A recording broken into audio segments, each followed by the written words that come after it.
Okay, guys, so I think we're going to start with introducing you in terms of like what you do, what your jobs are on a day-to-day basis. I'm also would like to ask you what you like about immersive storytelling and journalism. And a third question already, which is to explain a little bit about the picture that are going to be showing on the slideshow, why you picked that picture for today, why is it special? Mary, would you like to start? Yeah, sure. So I'm Mary Matheson, as they said. I'm a VR director. I essentially make VR documentaries, often for impact. I worked on a series called The Female Planet for Google, which was a 5-part series about young women who were sort of trailblazing in their particular fields. And then recently, I made a documentary about the Yazidi in northern Iraq, which is where my photo will be from.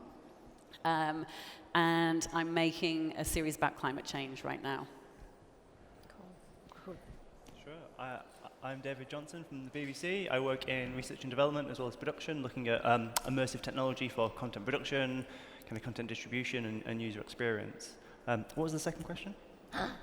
Why you chose the picture you chose? Oh, the Blitz. Actually, Berlin Blitz. I which you to is say appropriate. About it. Being in Munich today, oh dear. So this was a piece we made out of a radio archive piece, which was a BBC journalist on a plane during the bombing of Berlin.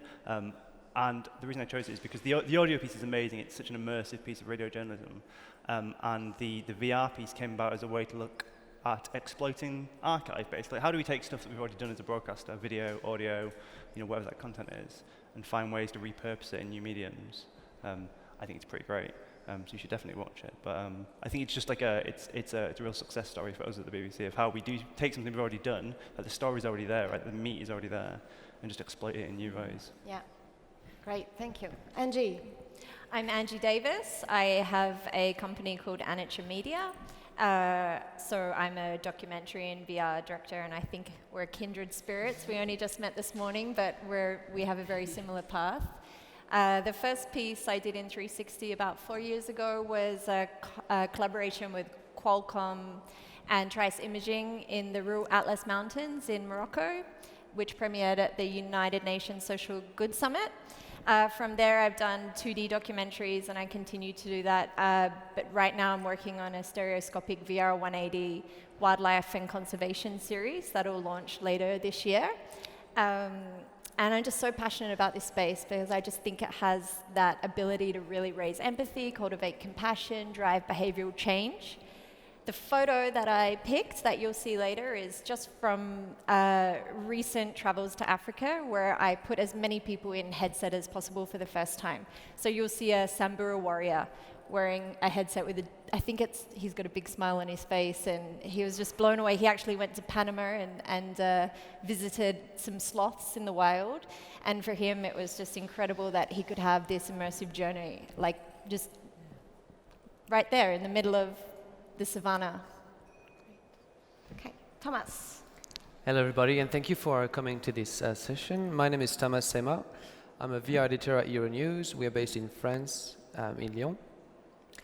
For the last 4 years almost, I've been the VR editor there, and we've published close to 200 videos and immersive experience on a wide-ranging of topic, focusing not only on hard news, but also on sport and culture. And I think what really attracted me to this industry at first was the fact that you don't spoon-feed your audience so much when you are doing journalism in 360. You give them a chance to really get into the scene and get into the story without, framing exactly as a journalist what you want to feed them. So it's an empowering media in that sense.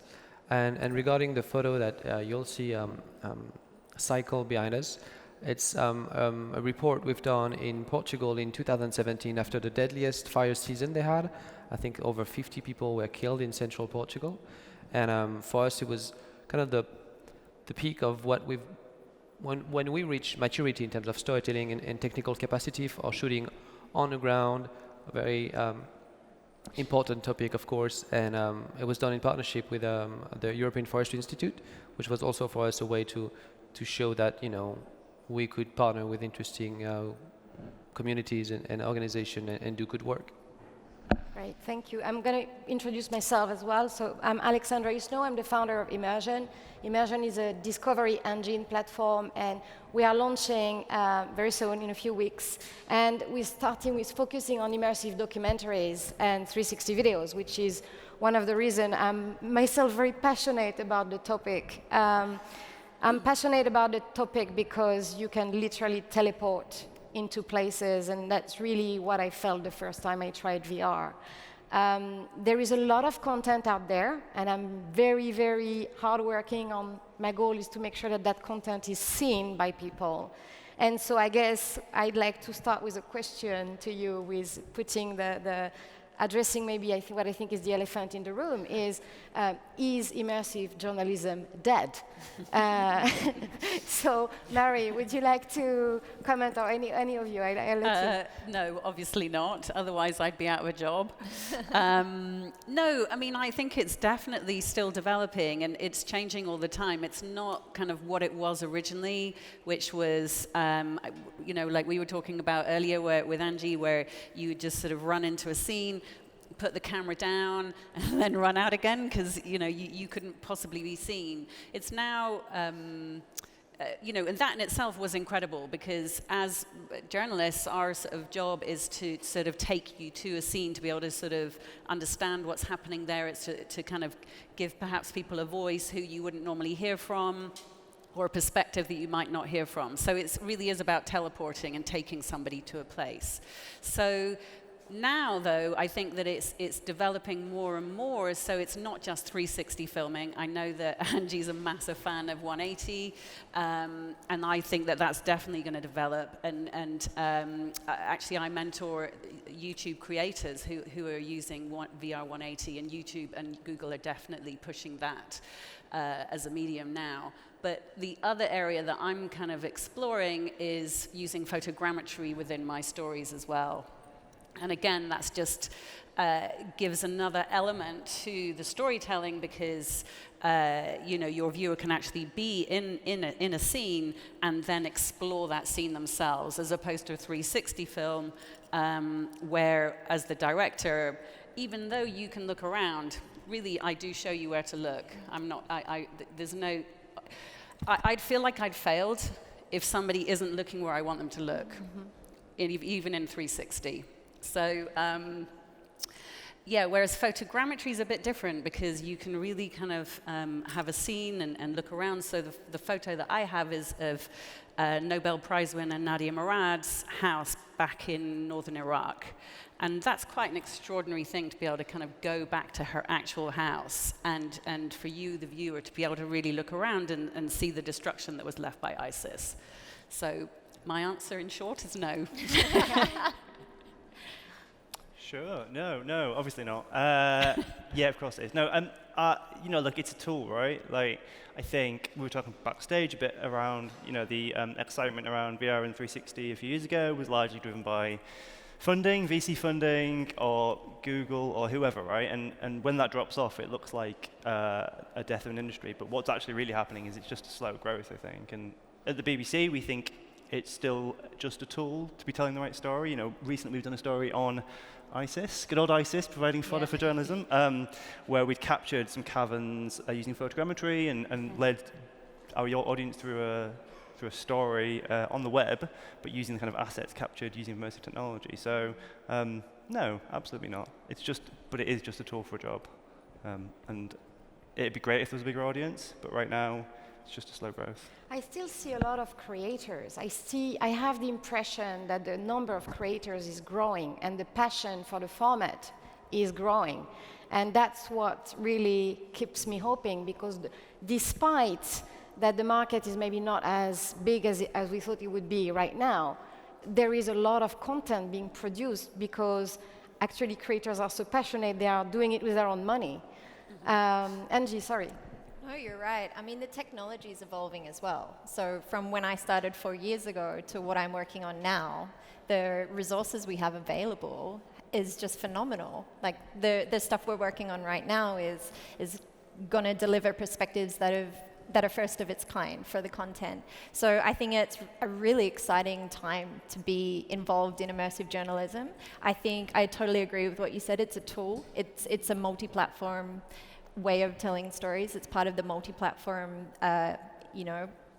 world that we live in. And as the technology and the hardware and the cameras and everything sort of catches up to each other, which is happening right now, I think that people are going to continue to be as excited as we are.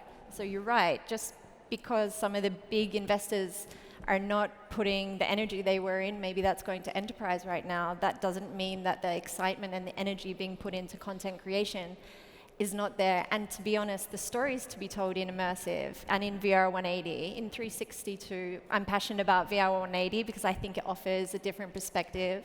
And from a creative point of view, it's so fun to direct. Those stories are out there and they're really wanting to be told. And I think regions like Africa, India, you start training up journalists and producers in this space, they're going to take it to the next level as well. So it's definitely not dead. Otherwise, this panel wouldn't exist, right? I think Angie really strikes an important note looking back 4 or 5 years ago and seeing how much things have progressed, of course on the technology side, but also on the community side for content creators, non-fiction content creators.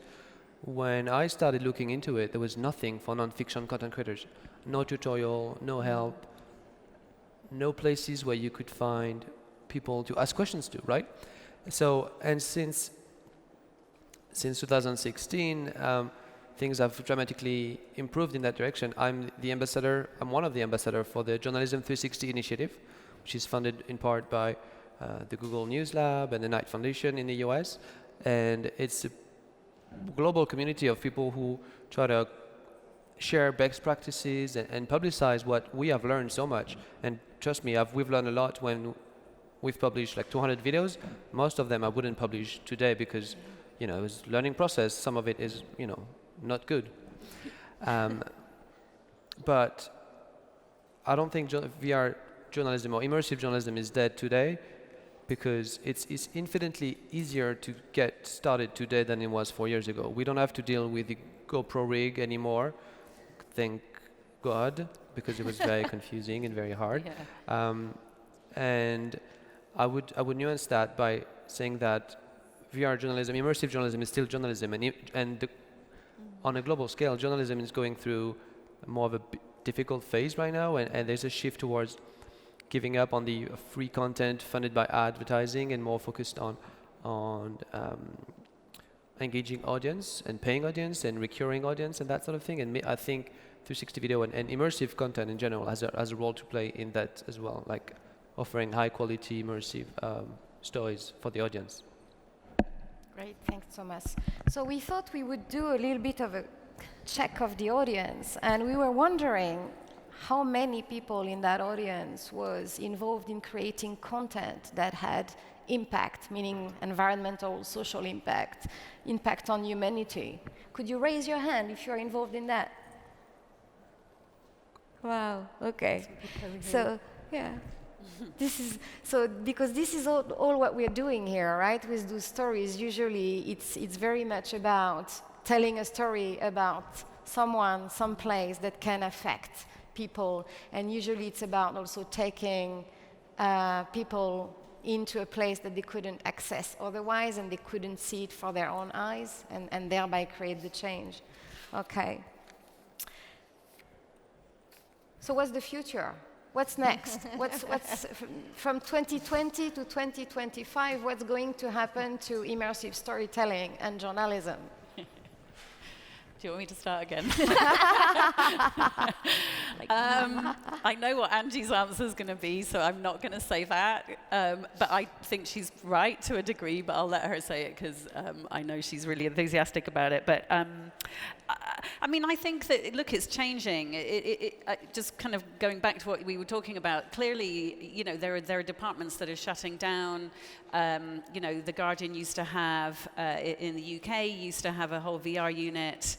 I was hearing that Contrast VR is now just taking a break. I mean, those signs don't look great, I admit, but actually, I just think that it's developing. So what I see is actually that once the distribution continues, once that is just made a little bit easier, that's going to help us a lot. I mean, already the Oculus Quest is revolutionary. It's been absolutely revolutionary in terms of being able to show people around, actually enabling people to sort of have agency themselves. That's kind of revolutionized how I work, so that I am now, as a matter of course, when I'm shooting, I shoot 360 and I shoot photogrammetry. There's always at least one photogrammetry scene now in what I'm doing, just because of the Quest, because it's much easier for us to show people experiences. So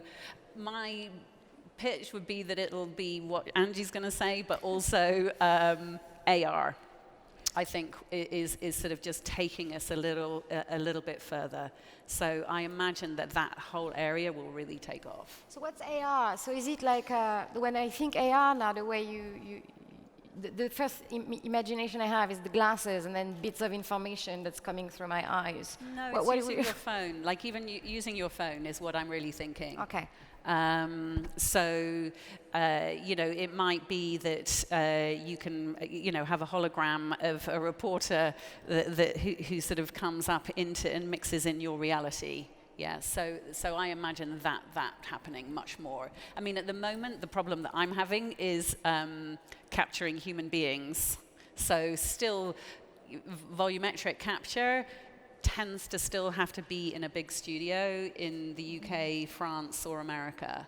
So for the types of stories that we're doing, we can't really bring our characters over here, because they're not really high-profile celebrities, or it kind of kill the story. Yeah, exactly. So I think that's the area that really needs to be developed: mobile volumetric capture of people. And once we get that'll really take us into an area that you can then use your phone, and then somebody can come and report to you. I'm reporting from Syria, and they'll be able to just pop up in your phone. I heard someone speak about that from IBM recently, who was dreaming about people popping out of the phone. It won't be long. It won't be long. David, what are you doing at BBC next? Well, I'll answer your first question first.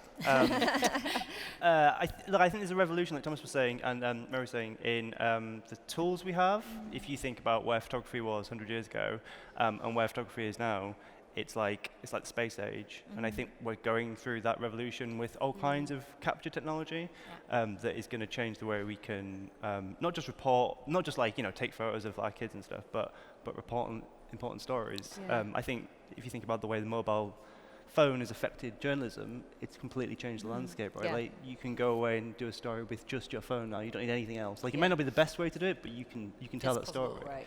And I think there's a revolution coming with video and computational video and things like volumetric and backed up by machine learning. I think it's going to change the way we can capture journalism, and the best way to consume some of that content is going to be through the things that we now think of as immersive technology. Like Ori was talking about on the keynote today, I think there is a revolution coming in computing, and we don't know what it looks like, which is why we're seeing this kind of like stop, start, stop, start, stop, start. Yeah. But if you go back 40 or 50 years, it was the same with computing. It took a while to really figure out like what it was and how it was going to get its claws in. And it's the same thing happened with mobile computing, and I think it's happening now again with this next thing. And we call it like spatial or XR or whatever you want to call it. I think it's coming, and it's going to be driven by like the ability for people to do it themselves. And that's going to have a huge impact on journalism. It's just really hard to know what it looks like right now. And I think 360 is like an early, like a symptom of that, right? If you think it was like an illness that's taking over society in a good way, 360 is like it took off, but then because there wasn't enough to sustain it, kind of deflated again. But I don't think it's just a faltering step, right? That's my positive take on it. So in 5-10 years, I think we're going to look back and think, oh, wasn't it crazy? We were just taking pictures on our phone, and now we're doing, I don't know, 3D video or something. But who knows what it'll actually be. I think that's the really exciting stuff for me. And that's what we're doing at the BBC, it's looking at next generation. That's what you're doing, right? You're searching. You're searching. Angie? Well, yeah, you set me up there, didn't you? The immediate future, I think we need to get consumer adoption, right? And you mentioned the Quest. and that's been a game changer this year. I would love to see more and more media on the Quest. And I think that's happening also. There needs to be investment for that to happen. So investment in great media content needs to happen across the board. It can't just happen into isolated silos. It needs to go across the board.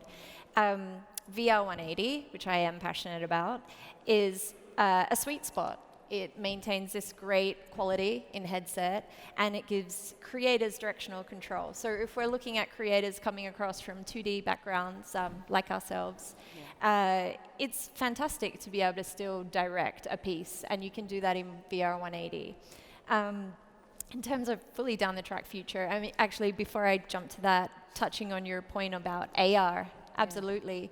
You should check out a project that just came out recently by a company in Australia called Foria, and they did Rewild Our Planet, which was an augmented reality experience based on Our Planet, which just went crazy on Netflix. Oh, wow. So that was a partnership with Netflix, Google, WWF, and they did it as a pop-up experiences in Singapore, in Bristol, and also in New York.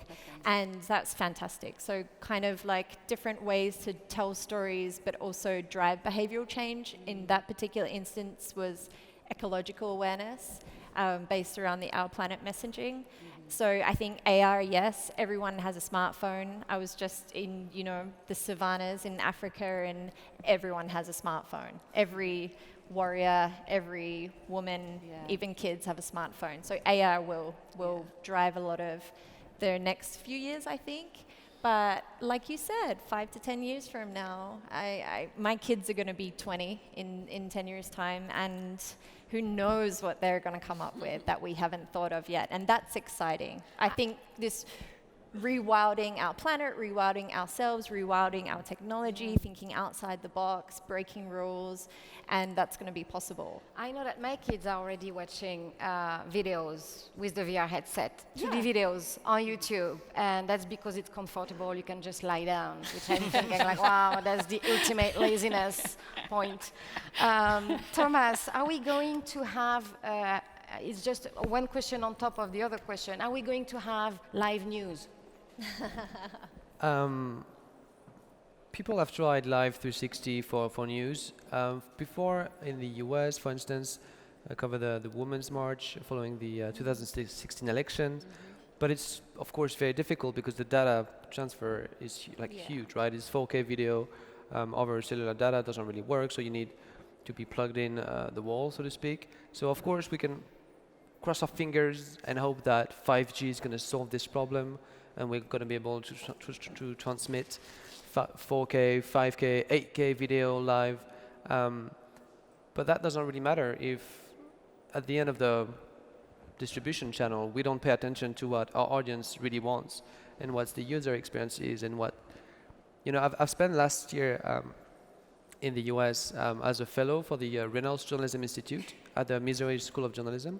And it was a great opportunity to get outside of the hamster wheel of producing content nonstop and kind of think about, okay, so what do we need as content creators to make sure that our videos, our stories, our experience are just, good in terms of the audience? Like, how do we do to capture good feedback to inform our editorial decision?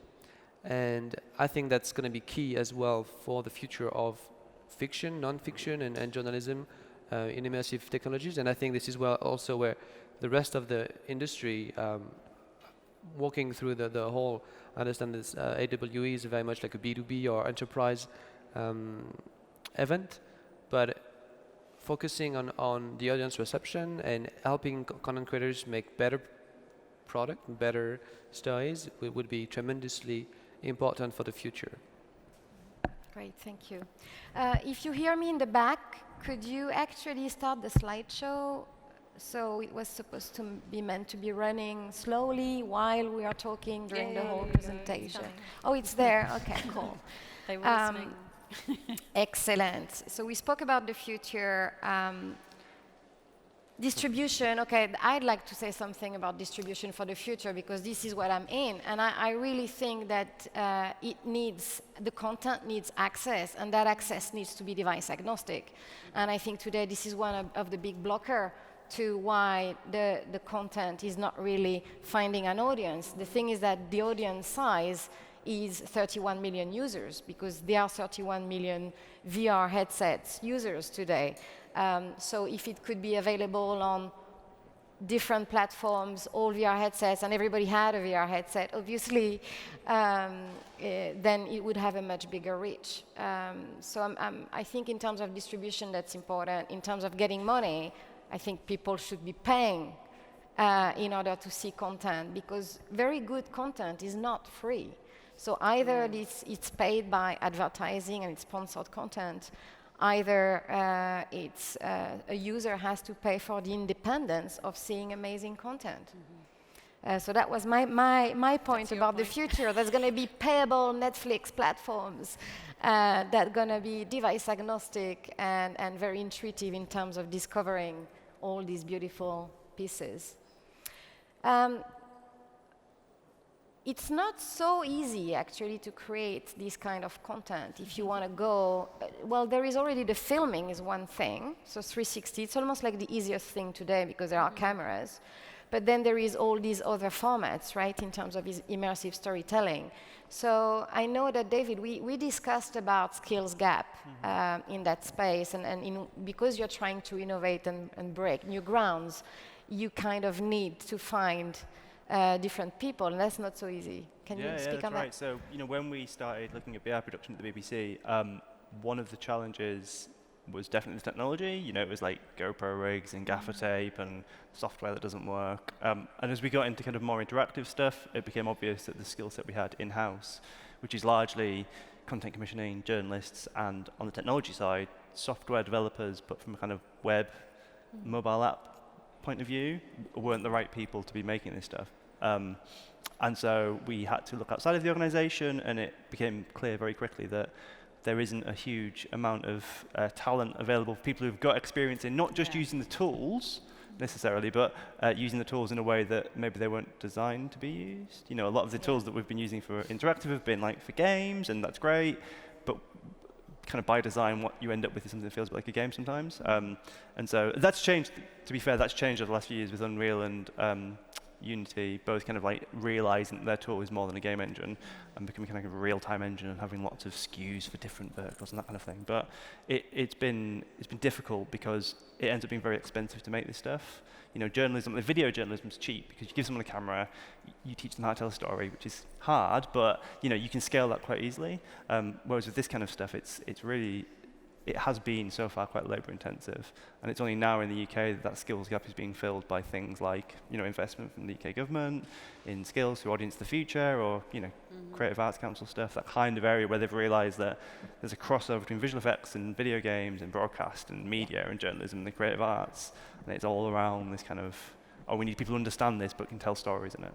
So it's getting better, but it's just a really slow process because it's you have to be going to primary school and making sure people have got the right skills so they can get on the course to do the thing in 5 years or something. So there's no immediate fix to it. Yeah. Unfortunately. Thomas, do you have thoughts on that? Skill gaps, yes. Yeah. Well, clearly the approach we had at Euronews was to focus on 360 video, because originally Euronews is a TV channel, right? We were created in 1992, so 360 was just one more way to do video journalism, and I was really happy working with colleagues from the TV side. I myself don't have a video journalism background or TV background. I was on a web team, and working with my colleagues, they would first of all be glad of the opportunity to go out there and shoot, which is always cool when you're a journalist, and also they would bring their experience, their years and years of experience. I would just need to tell them not necessarily what to do with the camera, but especially what not to do. Of course, the basic movements and be careful with the lighting, and don't put your camera in a corner of a room and that sort of thing. But as we, not pivot, but as we expand or extend ourselves to maybe new immersive technology like AR, we are faced with this skill gap. Like we don't have in-house right now people who can do AR mobile-based AR experience. And if you look at other medias like the New York Times and Time Magazine, they've done really cool AR experience around the 50th anniversary of the Apollo landing this summer. But compared to what the New York Times used to be doing with 360 video, which was for a while they did one a day, which is crazy in terms of production process. I mean, everybody here will agree with me, even though they were short videos. Now they focus their effort on like almost like enterprise project, one cool piece of content, but that you can plan ahead because you need so much more resources and skills to do this kind of experience that I think it's also good to slow down a bit and then think about what you want to do. But yeah, skills are crucial, of course, for this industry as they are for every industry as we go forward. One of my favorite pieces is the one that's showing now. It's literally a war reporter from Dagens Nyheter who is having two cameras. He has the usual under 360, and you just see you're rolling with him, basically. I think this is it's so simple and exciting. It's just one camera, one guy. Angie, on the skills gap, you need big teams. Who needs to do what? Well, not necessarily huge teams. It depends on what you're doing. But right now, I'm doing a wildlife conservation project, so you need wildlife people, you need tech people, and you need storytellers. So I think, well, the way we're doing it is sort of putting international collaborative teams together. That works. So I'm huge on collaboration, and I think there's a lot we can learn, especially in co-productions. That's not always possible. Like when you guys are, trying to do things in-house, you can't just call on 4 different co-productions. I guess we're not going to see ARTE News and BBC co-producing something in the near future, whereas we have that flexibility to co-produce things. I come from Australia, and I left Australia because I got extremely frustrated with the lack of investment in skills, particularly across gender as well, but not biased to that, just in general. So there's a lot of people who were leaving Australia when VR started taking off because there was just no investment in it. There was no investment in helping us get to where we wanted to be able to rival what was coming out of the US. So I left and just sort of, built things up by myself.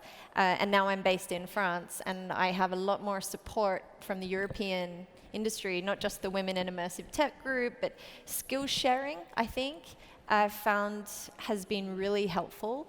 And now Australia's sort of, realizing that VR is not going away. I think the Australian community thought that it was a gimmick, and now they've realized it's not, and so they're really grappling to kind of invest now. But yeah, I mean, we're seeing this problem across the board. Obviously, there is still a lack of investment.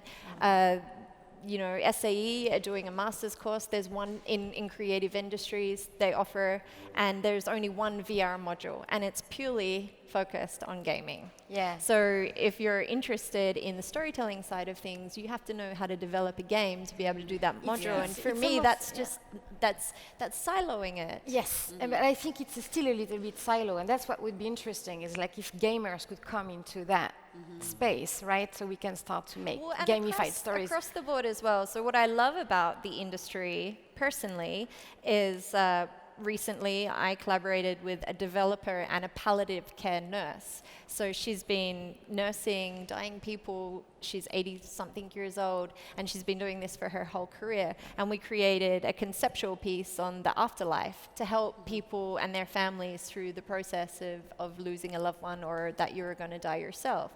So we had this, it wasn't necessarily that I have the technological skills to make this piece, but I worked with a developer who could.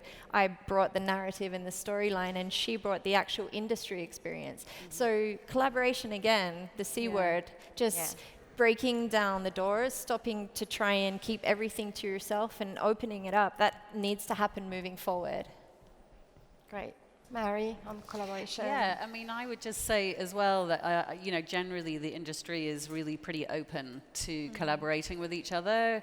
I've really found it quite extraordinary. I mean, even small VR companies, I do a lot of work with Surround Vision, and there are other companies, they sort of just help each other out a bit with footage, or with office space sometimes, they're quite little companies, and so your cash flows, going up and down.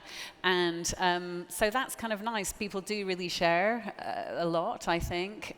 Still, it's quite a small industry. Certainly, when it comes to gender as well, there are quite strong, women's groups within the industry as well, which is really exciting. I think sort of going back to your very original question, which was what I like about it, which I didn't answer because there were too many questions for me to hold in my head. But, one of the really exciting things for me is that every single shoot I do for VR, I'm learning something new. Yeah. And that, when I go and shoot a 16:9 film, I almost feel like I'm using like 20% of my brain, because compared to what happens when I'm shooting in VR, it's so easy, in comparison. So every single time I'm learning something new. And that can be hard too, like with learning stuff about photogrammetry, for example. I don't really know what is actually possible to clean up. What can you actually do? And so, sometimes you, as a director, that can be quite difficult. So you have to really sort of broaden your knowledge base, basically. And that can be, a bit of a challenge at times. So you might see a scene and think, oh, God, that looks terrible. And other people look at it, developers look at it, and they're like, oh, my God, I haven't seen a scene as good as that. Or vice versa, it's sometimes just quite difficult to know those sorts of things. And that's just about learning and a new medium, basically. But that's kind of what I like about it too. When I started Immersionn, I was a bit naive. I thought I could just hire a couple of full-stack developers and they're just going to go on and do everything. And that was quite funny, because the problem started almost like just at the user interface stage, just to create the world, where I said, I want that.